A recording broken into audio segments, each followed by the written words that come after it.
Money FM 89.3, best of breakfast. Mind your business, only on Money FM 89.3. Very good. Welcome to the breakfast show. All right, let's wrap it up now. Thank you so much for joining us on The Breakfast Show. It's Audrey Seek and Ahmad Akhtar taking you through Mind Your Business. And every September, Singapore comes alive with speed, sound, and spectacle as Formula One takes over the city. But before the engines roar and the lights go out, there's another stage that sets the tone, a festival where music meets sport, where gaming collides with marketing, and where some of the biggest names in entertainment gather to share ideas about what's next. That festival is All That Matters. For 2 decades, it has grown from a small music industry conference into Asia's flagship creative industries event. And at the center of it all is a gentleman named Jasper Donat, CEO and co-founder of Branded, the man who bet on Singapore, built YouTube FanFest, and helped define Asia's creator economy. So to talk about the future of entertainment and his entrepreneurial journey behind it all, let's welcome Jasper on the show. Good morning, Jasper.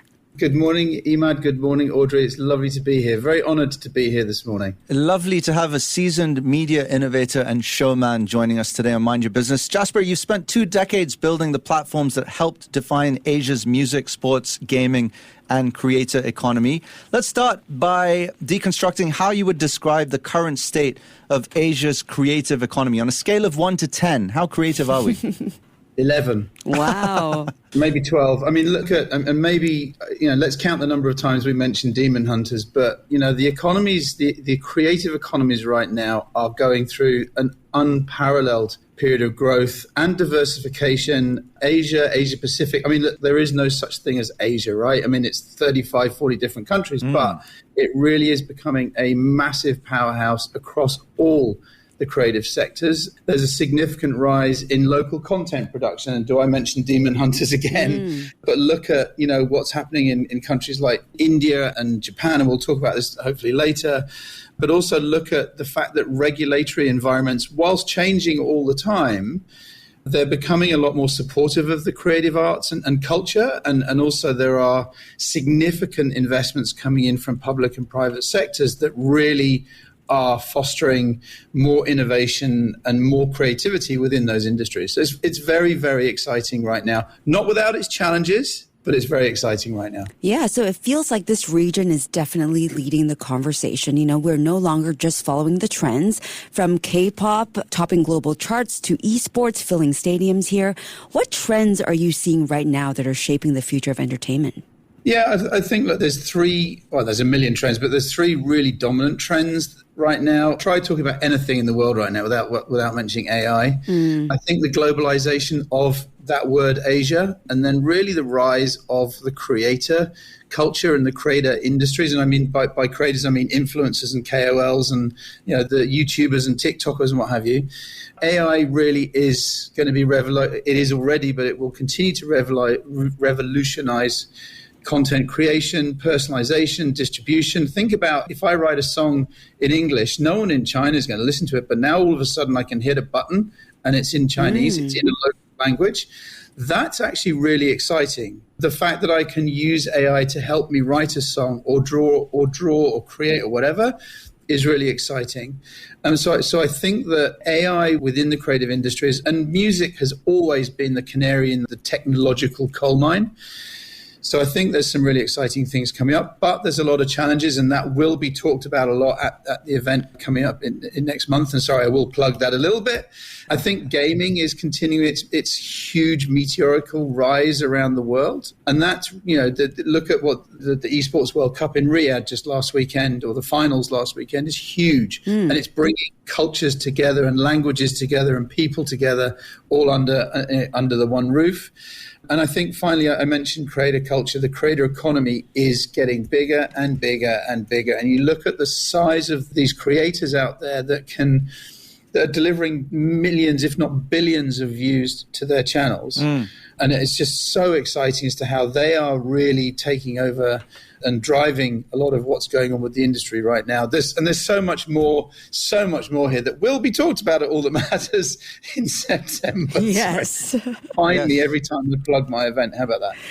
No, we'll plug it for you. Yes, of course, we're very excited for All That Matters. And speaking of leading the way, we're going to bring it back to Singapore because that's where your story takes a unique turn, right? Yeah, that's right. One thing that really stands out is that you've always believed in the little red dot. Others have looked to bigger markets like China or India, but you've placed your biggest bet on Singapore, and it seems to have paid off. Why did you choose Singapore as the home for All That Matters? Look, we first started talking to Singapore back in 2008 and we moved in 2011. And it's a little bit like, I was living in Hong Kong at the time, it's a little bit like sending your child to boarding school. It's a huge, huge decision to make, but we've never, ever looked back. We've never regretted, we've never resented it. I say this a lot. There are very few, I don't think there's any other countries on the planet like Singapore. It is, yes, the little red dot, but where else is there where you've got the global headquarters of TikTok, that you can walk to Meta's regional headquarters. I was at an event at Meta's headquarters last night. They're in the same building as Snap's regional headquarters. You can then get a grab to YouTube 10 minutes away. I mean, it is a genuine global media hub. Nowhere else in the world like it. So that's why we really do enjoy putting on large-scale business events in this country. It's absolutely unique and multicultural, multi-language, all of that kind of wonderful stuff as well. But I just think that the fact that it is a business hub for the music, sport, and entertainment industry is unlike anywhere else in the world. All right. So this year marks the 20th edition, I believe, of All That Matters. What does this milestone mean to you personally? And do you have any favorite stories or backstage moments from past editions that you could, maybe drop some special anecdotes today? I mean, obviously, I'm very proud that we've got to 20. When we did the first one in Hong Kong, we genuinely had no idea what we were talking about. Edgar Bronfman Jr., who was then the chairman of Warner Music, was our opening keynote speaker. My business partner and I met him on the door. About a week later, we got a message from his assistant thanking us for having the 2 security guards to meet him. But over 20 years, we've seen so much and so many amazing people from live, people like Nile Rodgers and Jason Mraz live on stage, all of the global leadership from record labels, gaming companies, sports companies, people, Sebastian Coe, Rio Ferdinand. We've had some amazing, amazing people. When we went virtual during COVID, and no one enjoyed virtual events during COVID, or let's have some fun. If we're going to be doing this, let's entertain people. So when we did All That Matters virtually in 2020, our opening keynote, the Cookie Monster. Oh.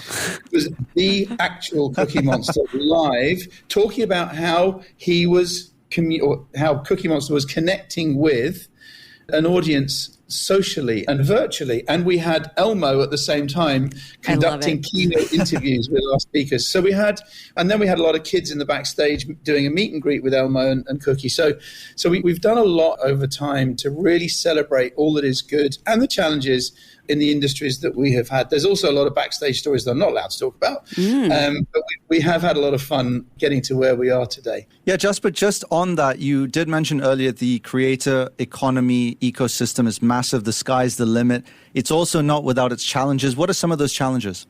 I think there are. It was, when we co-created the YouTube Fan Fest that you mentioned earlier, I wasn't responsible for it. I mean, we created it and built it and what have you. But 12 years ago, when the original YouTubers, they had these extremely passionate fans who stuck with them forever through everything.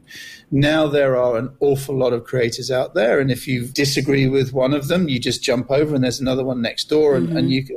So that I think that loyalty is waning somewhat, but the reality is there are still billions and billions of fans out there, and these creators still are staying authentic. They are still delivering the same, a very, very strong message that is true to them. And so that side of things is very exciting. I think that the challenges of being a creator are, how do you start from zero and get to 10 million or 100 million followers? How do you get to be Mr. Beast? And there's so much that we talk about at our events around this of kind of keeping on going, don't give up, be authentic, and what have you, and really kind of supporting that economy, how to work with brands, how to work with the various platforms, how to work with other creators. If I'm in China and I don't speak English, how am I going to build a fan base in America? Or maybe I collaborate with someone in America and vice versa. I help them in China.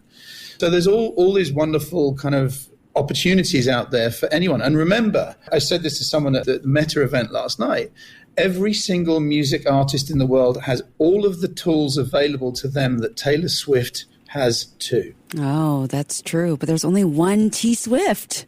There is only one T Swift, but she started somewhere. That's true. All right. So you talked about YouTube Fan Fest. There's also Tencent Music Connects and Super Gamer Fest. So Asia's most influential platforms that Branded has created. For those less familiar, how would you describe Branded and its mission today?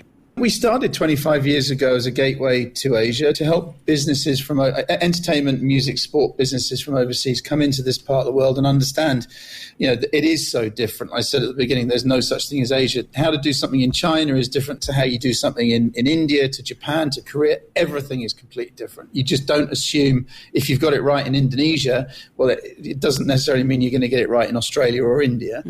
So we really started doing that and working with some amazing companies to help them in this part of the world. And we then started just building our own events to connect people. And I think that's what people do come to our events, to meet people, A, that they know, but also more importantly, B, that they've never met before. So I think that, really kind of bringing cultures together, crossing cultures, that there aren't that many events in the world where the music industry gets to meet the sports industry, gets to meet the gaming industry, and then gets to meet a bunch of brands. And so I think crossing cultures, connecting cultures, and having a lot of fun. Jasper, what's the hardest event you've ever had to pull off? I think there's a number. Look, we're very proud that we did a YouTube Fan Fest in Jeddah in 2017, maybe in 2018, but at a time when Saudi Arabia was going through a lot of change and there were a huge amount of rules for us. I think we were the second event ever that was allowed to have, we could have a mixed men and women in the audience at the same time. And there were a lot of challenges around it, which we absolutely stuck to and adhered to and stuff. But we pulled it off. It was very challenging, but we were very, very proud of it. And this was at a time when women had just been given keys to a car. It was a real time of change in that market. And so for us to do that we were really proud of it. But at the same time, just doing events all over the world, every country have their rules and we have to stick to the rules. We're not going to break them. We're not going to go anywhere near that boundary. And so understanding what you can and can't do and sticking to it. And the same with artists, when they come to All That Matters, we have 40 bands from all over the world this year coming to perform live at Clark Quay, ladies and gentlemen, on the 26th, the 28th. Mark your calendars. But, they have to respect whatever rules exist in those local countries, wherever we do a festival, So yeah, it's being within those boundary ropes. All right. Well, speaking of times of change, finally, for the younger entrepreneurs or creators listening in right now, what's your advice for building platforms that last in such a fast-changing industry? Sure. So this is advice that I have listened to from all of our wonderful speakers over 20 years, but look, I think as anyone in the creative industries, it's tough, right? It's a very tough, because you are your business. It's very hard to separate yourself from your business. So I will always say, never take no as an answer. I will say, stay and always be creative. Keep on selling. Never, ever, ever stop selling. Never, ever, ever, ever give up. You're at the coalface. Stay at the coalface. No job is too small. But I think really the most important thing of all of this, and this is why I have you can't see it, I've got a big smile on my face now, but do what you love. Do what you love. Pearls of wisdom from Jasper Donut, CEO and co-founder of Branded, the man who bet on Singapore, built YouTube Fan Fest, and helped define Asia's creator economy. Jasper, it's been a pleasure having you on the show. Thank you so much for your time.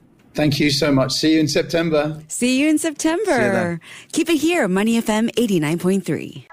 To listen to more great interviews, download our podcasts at audio.sg or download the audio app. That's AWEDIO, audio at the App Store and Google Play.